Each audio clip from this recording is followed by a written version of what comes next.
it's overwhelming, but it's also our jobs. Mm-hmm. Our job is only going to get harder. It's worrisome. This is something that's unprecedented. Now is not the time to be a cowboy. No one has anything to prove. We're all in this together.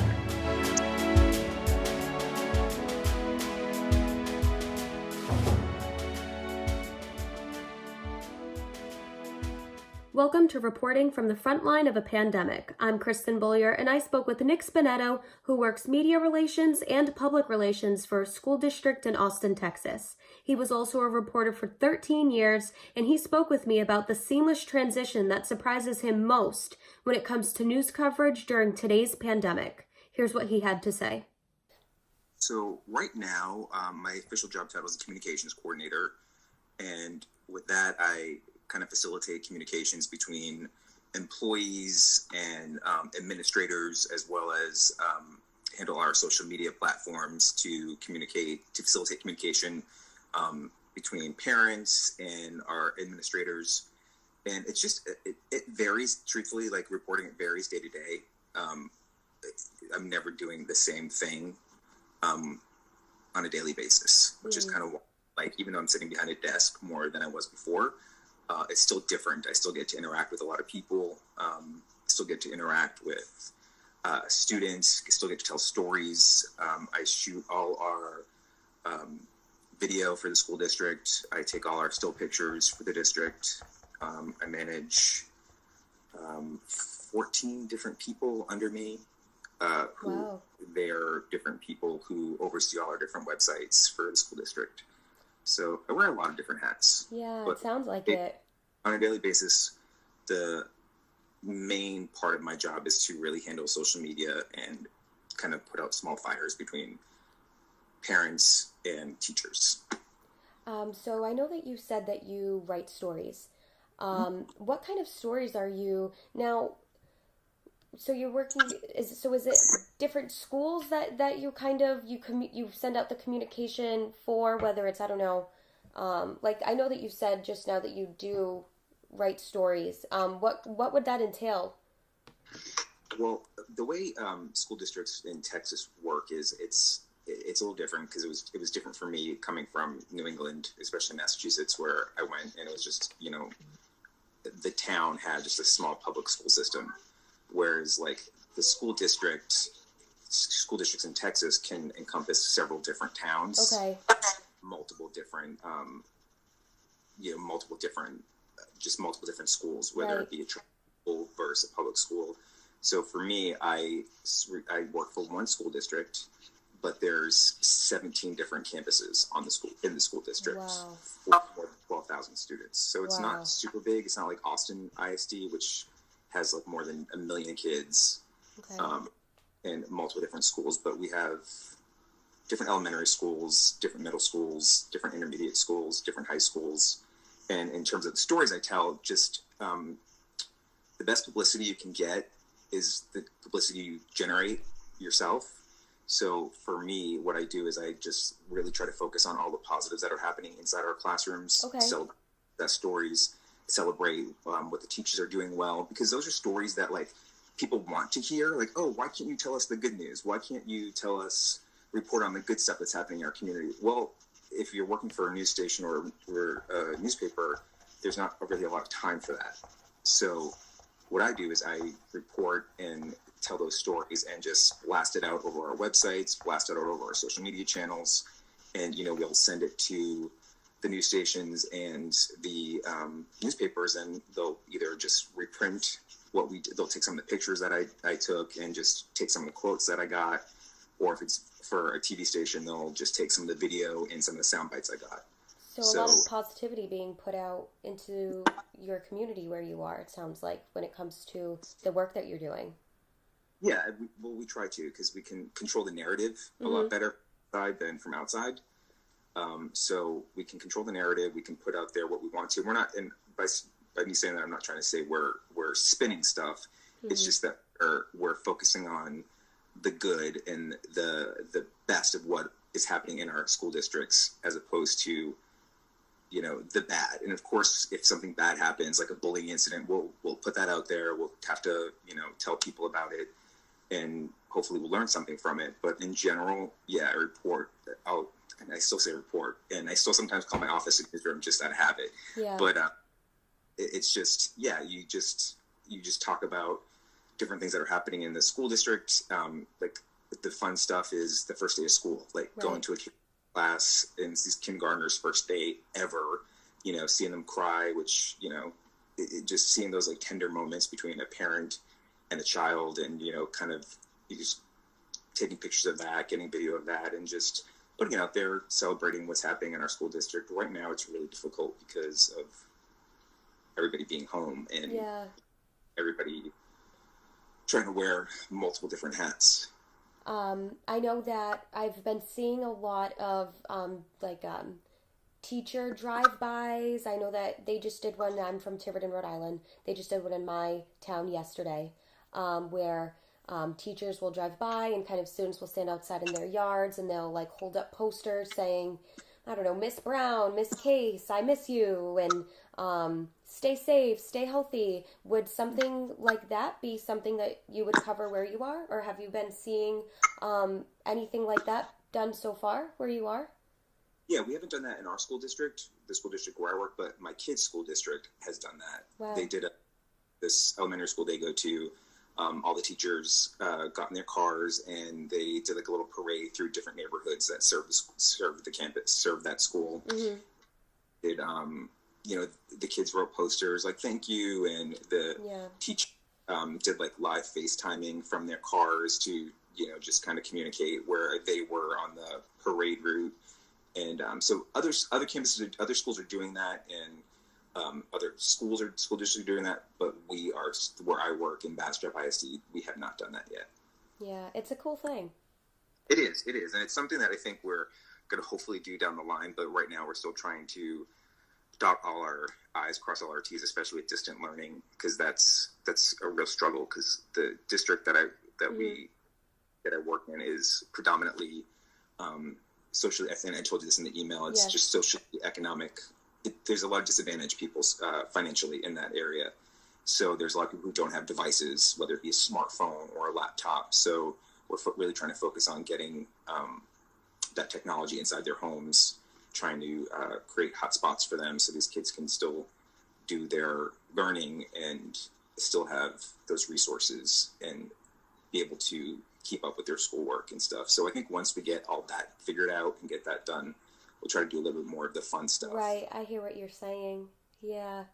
And it's probably really hard for the students as well. I mean, especially in grade school, going into the classroom every day to now having to pay attention, now having to get on their computers at a certain time, finding the access to get onto the internet and do the work on their own time. That must be pretty challenging, I assume, for parents at home. And yeah, I can comment on from a parent's perspective, because that was me yesterday trying to work, and then one of my kids is in second grade. He had a Zoom session at 2 p.m. with his class. My other one is a kindergartner. He had a 10 a.m. Zoom session, and meanwhile I'm trying to like get them set up on their computer, their laptops, and do my job, and put out small different fires just even around the house, get lunch ready, get stuff that I normally wouldn't do. Right. In my work day, I'm doing because I'm a parent too. Right. There's definitely a struggle, and I feel I'm hoping that once this is all done, people will get a better idea as to how hard teachers work. Mm-hmm. Not only is it a struggle to put up with your own kids sometimes in the house, but like, can you imagine, 15, 16 other kids, all the same age, all, vying for your attention, all asking questions at the same time. And I mean, these teachers work really, really hard for, a fraction of the pay of some other people. And, they have an important job. And I really hope that's like one positive that comes out of all this, that people see the struggle and how difficult it is to be in a classroom each and every day. And how difficult it is for, parents like you who are now working primarily 99, 100% of the time now from home. Yeah. And you're trying to get what you need to get done.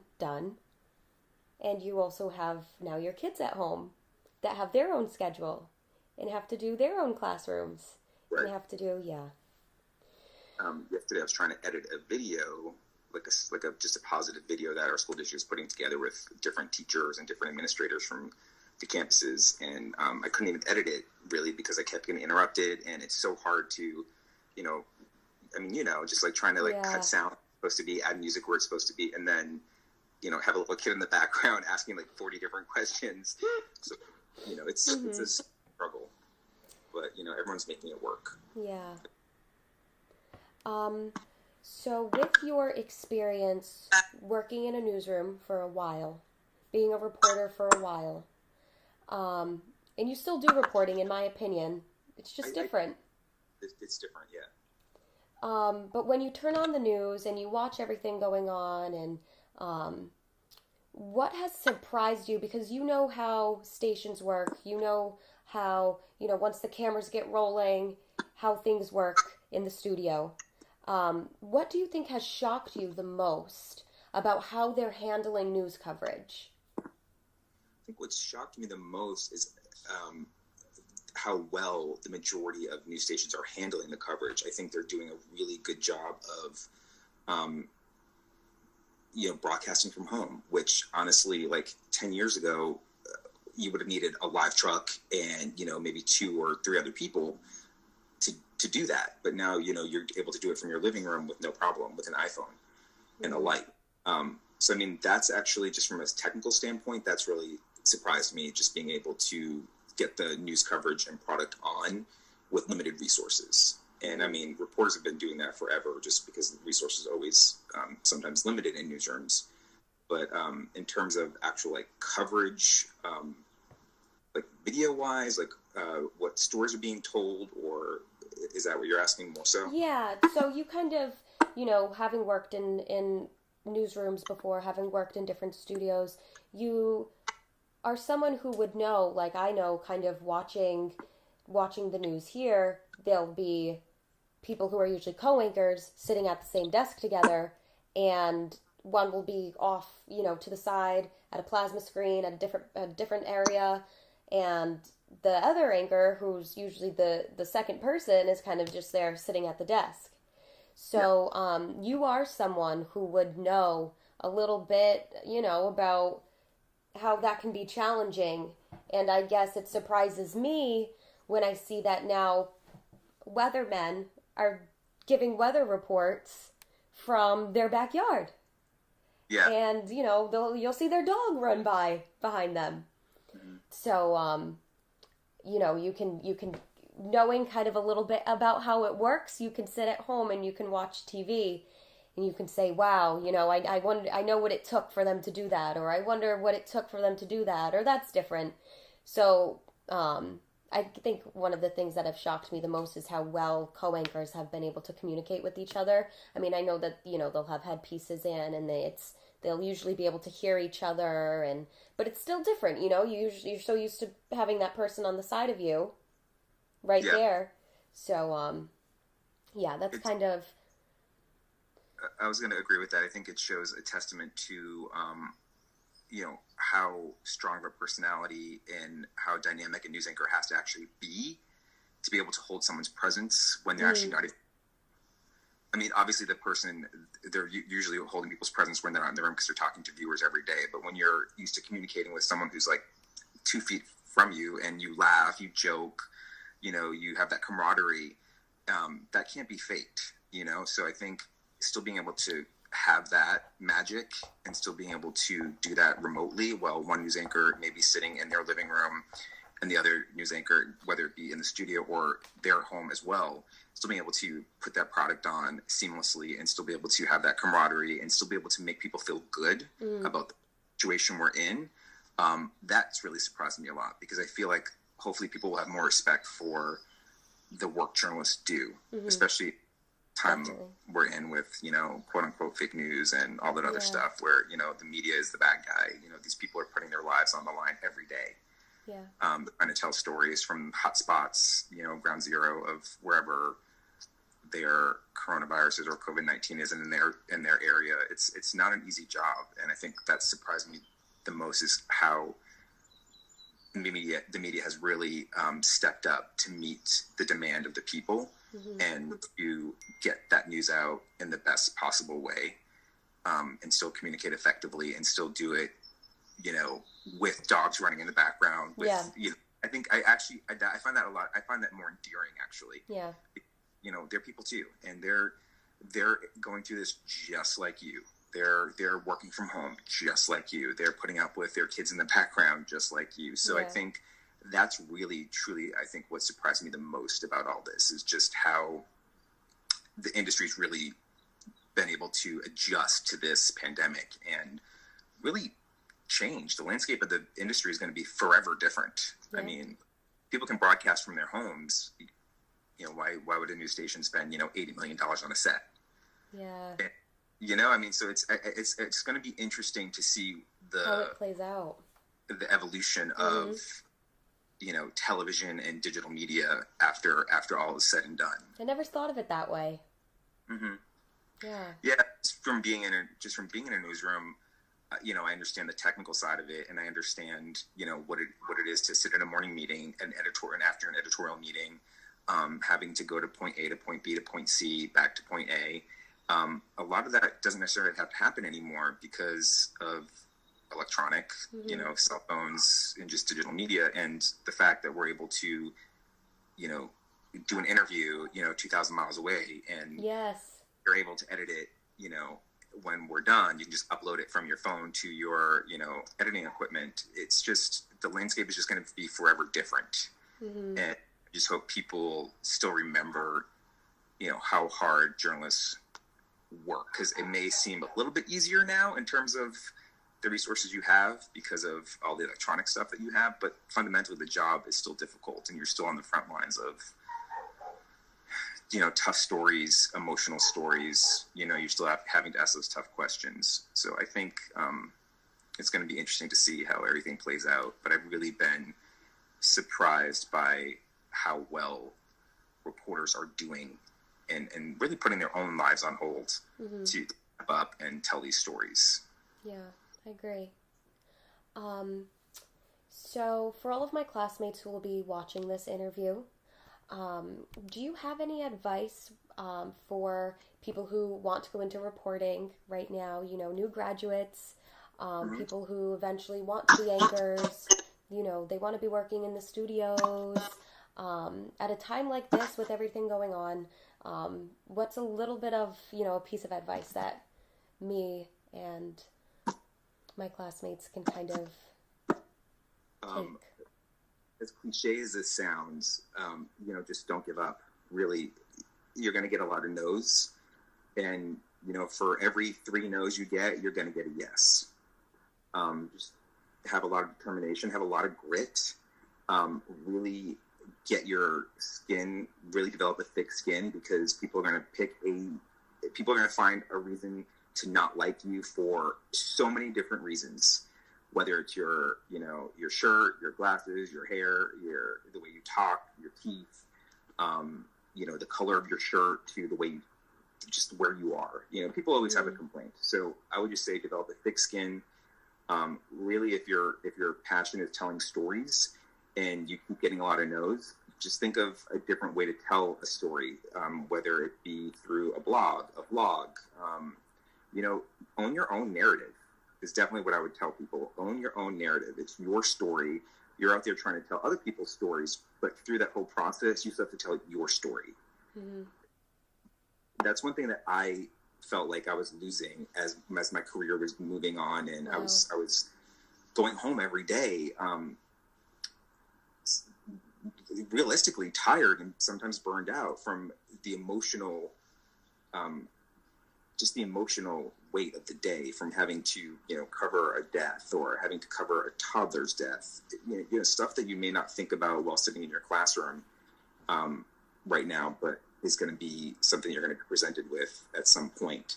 Kind of shaking that off at the end of the day is not easy sometimes. And you just kind of, get in reporter mode and stay in reporter mode because you have to you want to stay, you don't want to, have your emotions weigh you down, but when you're covering certain stories, you're going to have emotions. Yeah.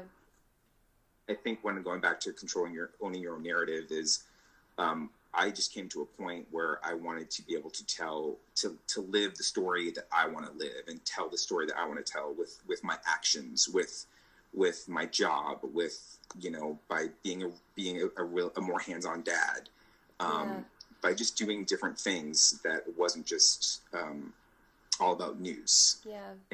When you're young and you're hungry, go for it. Now's the time to take the bite. You're more than likely not going to make a lot of money your first job. I think my first job, I was making $18,000 in the smallest town in Texas. But it was a struggle, but I would not trade those 2 years for anything. I learned more in those 2 years than, sitting I learned more in those 2 years than anywhere else in my life. Mm-hmm. Those 2 years where you can make it or break it moments. You can make it through those first 2 years. You have in my opinion, you have the strength and the determination to keep doing it, and just doing and do it for the right reasons. That's another important thing. Make sure you're in it for the right reasons, that you want to be a good storyteller, that you want to hold people accountable, that you want to be able to get that information out there, not for the so-called, glamour. Because let me tell you something, it is not glamorous. Mm-hmm. Reporting is not glamorous. The hours are really, really, really long. It's a 24-hour business. Yeah. So my best advice is to just be yourself, do it for the right reasons, and, develop that thick skin, because that's really the thick skin, I think, is going to be the most important element that a lot of kids are going to have to walk out when they graduate college. They're not necessarily prepared for. Mm-hmm. One thing that Marsha I always thought did and does well is that she doesn't mince her words. And even if she doesn't say her words, you'll kind of get like an eye roll, or you'll get she'll say it with her eyes. And, when you're 20 or 21 and this is your dream, and then someone who's your professor that you look up to and they're, criticizing you, you have to remember it's constructive criticism, and it's done because she wants you to be your best. So, that's the first step in developing that thick skin. So whenever she says to, do something better, always take it with. I take it. Yeah, just the best advice you're going to get. And even though it can be harsh to hear, mm-hmm. it's truly the best advice you're going to get. And it's going to be done with love and with sincere motives. Very true. Not to knock you down. It's not such to knock you down, not to make you feel bad about yourself. It's to make you the best you can possibly be. Mm-hmm. And, having that thick skin is important, because there's going to be people that you'll encounter. They could even be your colleagues that will try to take you down just for their own different reasons. And that's why I said make sure get in it for the right reason. Yeah. Control your own narrative. That's ultimately the most important thing. Tell your story. Make sure you live your story. Whether it be, as a news anchor, as a producer, as a videographer, as an editor, just enjoy what you're doing, because your actions are what define you. Yeah. And I'm not trying to sound all, profound or anything like that. It's just, as I've gotten older, I've realized how, short time is. And by no means am I old, but, mm-hmm. just it like the fact that I graduated Emerson in 2003, blows my mind. I'm like, oh my God, you were probably born in what, 99, 2000? 98. That's when I graduated high school. So it's just crazy to look back and see all those moments that were really special, and how time can go by so fast. My time at Emerson seems like it was just 2 years ago. Wow. I mean, the best years of my life, especially being on campus in Boston. And, just, I guess, ultimately stay true to who you are. Like I said, I don't want to be out throwing all these cliches out there, but, there are cliches for a reason, but there's a lot of truth behind them. It's a good reminder. So I appreciate that.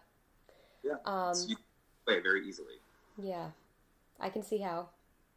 You lose your way very, very easily. You start drinking the Kool-Aid, and it's can be easy to get lost. So you gotta maintain your friends, the ones that will keep you grounded. Mm-hmm. If you have faith, hold on to your faith, whatever your faith may be, and really stay close to your family. Mm-hmm.